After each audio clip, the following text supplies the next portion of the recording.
सत्य के साथ।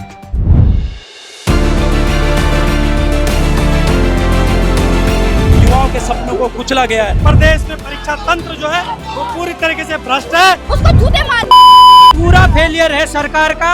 लाठी नहीं गोली मारो सीधा। अगर धामी जी उत्तराखंड हितैषी है तो सीबीआई जांच करे। इस आंदोलन को अब बड़ा जन आंदोलन बनाने के लिए युवा तैयार रहे, वो बन के रहेगा। नमस्कार, आप देख रहे हैं टीवी न्यूज वायरस और मैं हूं आपके साथ अरशद मलिक। इस वक्त हम मौजूद है देहरादून के परेड ग्राउंड में, जहां पे आप पीछे देख रहे हैं हमारे की हजारों संख्या में छात्र धरना प्रदर्शन कर रहे हैं। एक बार फिर से पेपर लीक होने के कारण जो छात्र है वो सड़कों पर उतरे हैं, तो इनसे बात करने की कोशिश करेंगे। क्या मामला है पूरे? पहले तो बहुत दुर्भाग्य की बात है कि हमारे यहाँ पर मतलब जब भी कोई एग्जाम की बात आती है दूर दराज से लोग आते हैं। कम से कम अगर 10 वैकेंसी निकली होगी तो हजारों लोग फॉर्म भरते हैं, और कहाँ से आते हैं, कैसे रास्तों से आते हैं हम लोग जानते हैं। लेकिन जैसे ही वो यहाँ पहुँचते हैं पता चलता है कि पेपर लीक हो गया। हम तो बात करते हैं हाकम सिंह की। हाकम सिंह तो बहुत छोटी मछली है भाई साहब, उससे बड़ी बड़ी मछलियां। क्यों धामी जी जांच नहीं करवा रहे? मैं कहना चाहता हूँ धामी जी जांच करवाइए, निष्पक्ष जांच करवाइए। आप नहीं करवाएंगे क्योंकि हाकम सिंह भी आप ही की पाली हुई मछली है, त्रिवेंद्र रावत द्वारा पाली गई मछली है। मैं चाहता हूँ कि पुष्कर सिंह धामी जी त्वरित रूप से इस्तीफा दे दे, ताकि हमारे युवा बचा रहे, जो इतने 15-20 लाख रुपए लगाने के बावजूद भी आज घर पर बैठा है। बहुत ही दुख होता है, मैं उनका दुख झेल सकता हूँ। मैंने अपने भाई का दुख देखा है, 15-20 लाख रुपए लगाने के बावजूद आज बेरोजगार बैठे हैं। तो सोचे और माताओं बहनों में क्या बीतती होगी, जो अपना गहना बेच देते हैं, सोना बेच देते हैं, लेकिन बेचारा उनका लड़का कहीं नौकरी नहीं लग पाता है। बहुत दुख का विषय है।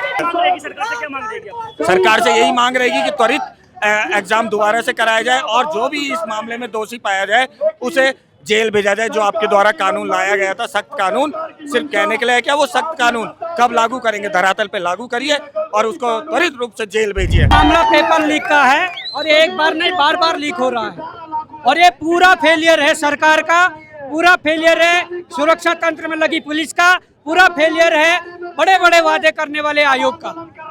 आज युवाओं के साथ कई वर्षों से ये छलावा हो रहा है। हमने पूर्व में भी 100 से अधिक लोगों को जेल भिजवाने का काम किया, पर सभी लोगों को जेल से बाहर लाने का काम आयोग ने करा, सरकार ने करा, पुलिस ने करा। पर आज फिर से वही घटनाएं हो रही है। मैं समझता हूं कि जिस प्रकार की ये चीजें हैं इसको अंजाम तक पहुंचाना पड़ेगा। हमने 2 साल तक धरना स्थल पर बैठकर सीबीआई जांच के लिए संघर्ष किया, और मुख्यमंत्री ने वादा किया था कि जब पुराना कैलेंडर खत्म हो जाएगा हम सीबीआई जांच करवाएंगे। पर पुराना कैलेंडर पिछले साल ही पूरा हो गया था, अभी तक सीबीआई जांच नहीं हुई। इसका जवाब कौन देगा? धामी सरकार खोखली हो रही है। मैं कहना चाहता हूँ इनके ही कुछ लोग मिले हुए हैं, और इनके लोग मिले हुए का मतलब है कि ये सीबीआई जांच नहीं चाहते। अगर धामी जी की नीयत ठीक है, अगर धामी जी उत्तराखंड हितैषी है, अगर वो बेरोजगार हितैषी है, तो सीबीआई जांच करे। सीबीआई जांच के माध्यम से पूरी जो चैन है उसको पकड़ने का काम। सर हमारा कल एग्जाम था, ठीक है, और पेपर लीक हो गया, तो हमें इकट्ठा होना ही है। हम क्या करेंगे सर? हम तो हर तरफ से मर रहे। आयोग को पहले ही बोल दिया गया था कि पेपर कैंसिल करो, क्योंकि हर पहाड़ में आपदा हो रही। कौन सा जिला ऐसा है जहाँ आपदा नहीं हो रही? हर जगह आपदा हो रही। अगर बच्चे मर जाते तो इसकी गारंटी कौन है? उन्होंने पेपर लीक नहीं, पेपर उन्होंने करवाया कि नहीं? हम क्योंकि उन्होंने इसलिए करवाया ना पेपर, क्योंकि उन्होंने पेपर बेच रखा था। उन्होंने उनकी मांगे पूरी करनी थी। हम तो बस पिस रहे, मर रहे बेमतलब का। हम बस पढ़ो और एक 2 नंबर से रह रहे। क्यों? सिलेक्शन कौन पाएगा? जो पैसे दे रहा 15 लाख रुपए फेंक रहा सर, 15 लाख रुपए। गरीब लोग वैसे ही मर रहे हैं। नकल विरोधी कानून बनाया, कहाँ है वो प्रक्रिया? पार हो गया ना, हो गया ले पेपर लीक, आराम से हो गया। उन्होंने 15 लाख रुपए में खरीद लिया पेपर। अभी पकड़ा गया हकम सिंह रावत जी, ठीक है, हकम सिंह रावत पकड़ा गया है। क्यों? वो बीच का आदमी, उसके ऊपर से कंधे से ऊपर से जो गोली चला रहा है ना, वो कोई पीछे का आदमी बैठा, उसको पकड़ो, उसको जेल डालो, उसको जूते मारो।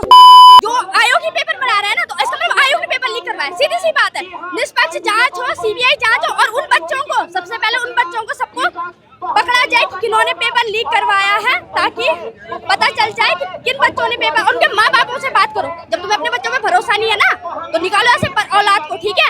हम गरीब फैमिली के बच्चे सर, हम यहाँ पढ़ रहे, कैसे रह रहे, रेंट पे रह रहे, क्या कर रहे, पढ़ रहे, लिख रहे, स्ट्रगल कर रहे, प्राइवेट जॉब कर रहे, फिर पढ़ रहे, उसके बाद हमारे साथ ये इतना बड़ा अन्याय हो रहा है। तो फिर निष्पक्ष का, और आज कह रहे कि यहाँ पे धारा लग चुकी है, कि मतलब वो धारा लगा के उन्होंने कह रहे कि हम बोल नहीं सकते। हमारी अभिव्यक्ति की स्वतंत्रता कहाँ है? बोलते हैं ना कि हमारी अभिव्यक्ति की स्वतंत्रता, हम बोल सकते हैं। हमें तो बोलने की आजादी भी नहीं दे रहे लोग। हमारे ऊपर पुलिस वाले खड़े कर रखे हैं। ये लाठी नहीं गोली मारो सीधा। कम से कम इतिहास में याद रहेगा कि बच्चों ने बलिदान दिया अपना, हम दे देंगे, हमें कोई फर्क नहीं पड़ता, वैसे भी मर ही रहे हैं। देखिए, युवाओं के सपने फिर चकनाचूर हुए हैं। कल पेपर होता है 11 बजे से और 1 बजे तक ये पेपर होना था, लेकिन 11:35 पर जो है एक सेंटर से पेपर जो है बाहर आ जाता है। अब अगर एक सेंटर से वो पेपर बाहर आया है और उसके बाद जो है आप कुछ घंटों में प्रेस कर रहे हो कि वो और सेंटरों में जो है नहीं गया है, तो अपने आप में काफ़ी दुर्भाग्यपूर्ण है। आपको इसकी गहनता से जांच करनी पड़ेगी।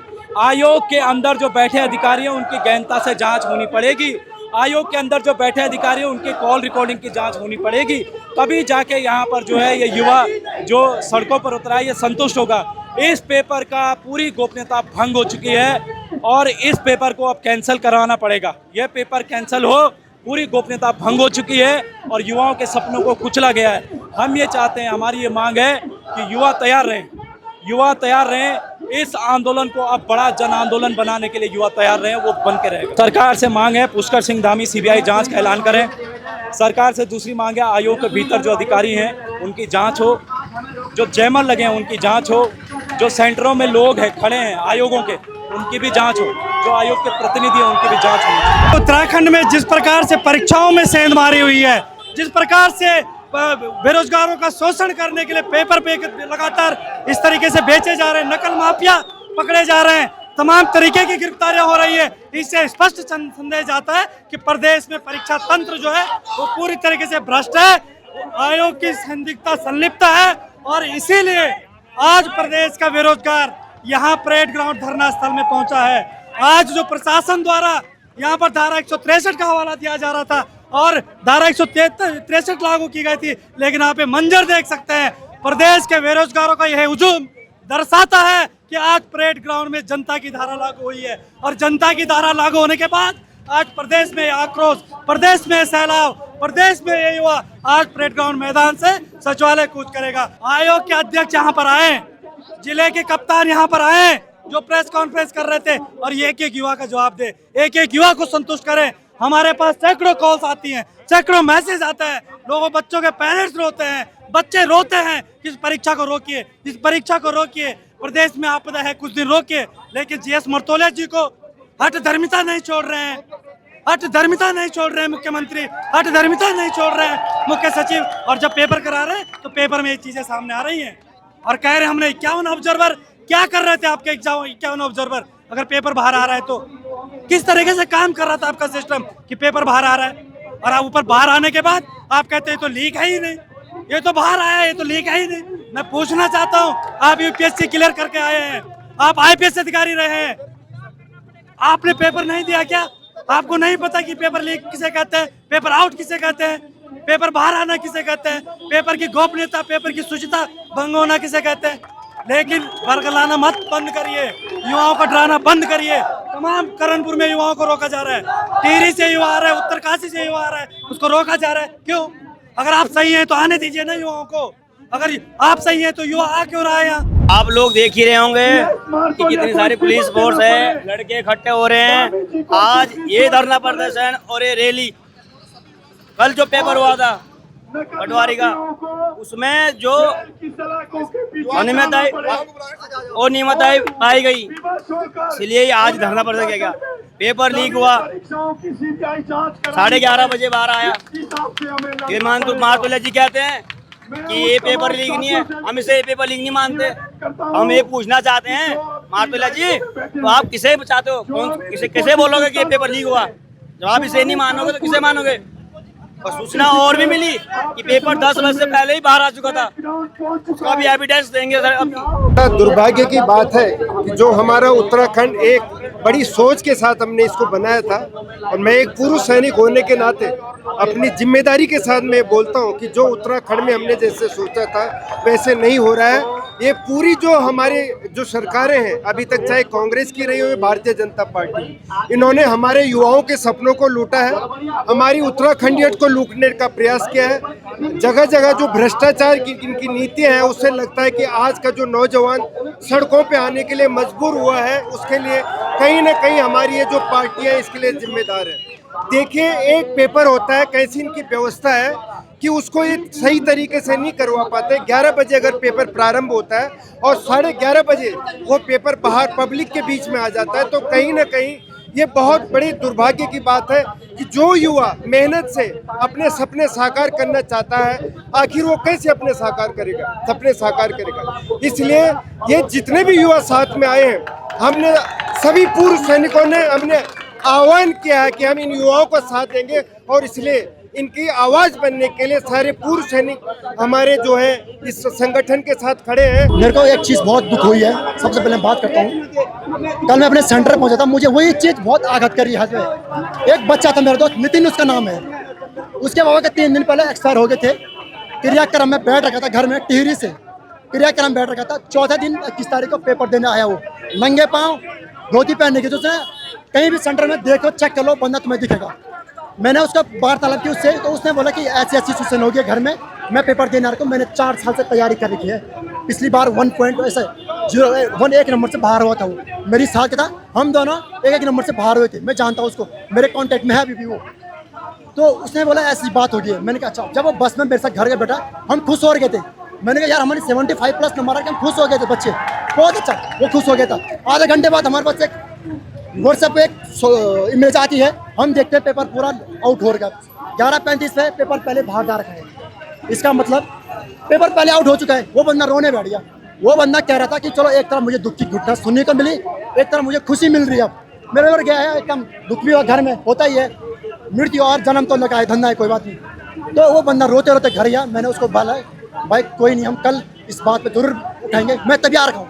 पिछली बार नहीं आया था मैं, इस बार मुझे पता है मुझे इतनी आदत उस बंदे को हृदय से पहुंचे। मुझे मेरा क्या, मैं घर से संपन्न हूँ, मेरे घर वाले भी नौकरी वाले हैं, बड़ा भाई नौकरी वाला, सब नौकरी वाले, मुझे कोई दिक्कत नहीं है।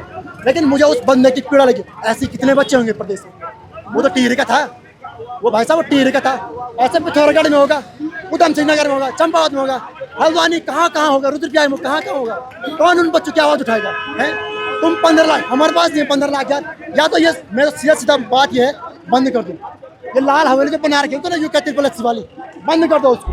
प्रदेश का युवा जाग चुका है। यदि अगर इसमें अगर कोई सही तरीके से अगर कानून ना बने या जेल या कई कार्रवाई ना होती है, तो हम सब लोग जो है अपनी जानें देने के लिए कुर्बान हो जाएंगे। जब हमें नौकरियां नहीं मिलेगी तो इस ज़िंदगी जीने का हमें क्या हक है। हमारे माँ बापों ने तमाम गांव में जो है हल लगाकर जो है खेतों में काम कर जो है खून पसीने की कमाई से एक एक रुपए इकट्ठा करके जो है इस राजधानी में अपने बच्चों के एजुकेशन के लिए भेजा जा रहा है। आज उनके साथ अन्याय की जा रही है। उनको जो उनकी नौकरियों को बेचा जा रहा है, उनका मान और सम्मान को बेचा जा रहा है। कहीं ना कहीं उन माँ बापों को ठेस पहुंची रही होगी गांव में, जो इस कड़ाके की धूप में, बरसात हो चाहे धूप हो, चाहे कैसी भी परिस्थितियां हो, उन परिस्थितियों में जो है दिहाड़ी मजदूरी करके एक रुपये कमा करके अपने बेटियों के एजुकेशन के लिए काम कर रही है। आज जो है भारतीय जनता पार्टी और उनके साथ मिले हुए कई सरकारी कर्मचारी जो है इस नौकरियों को बेचने का काम कर रही है।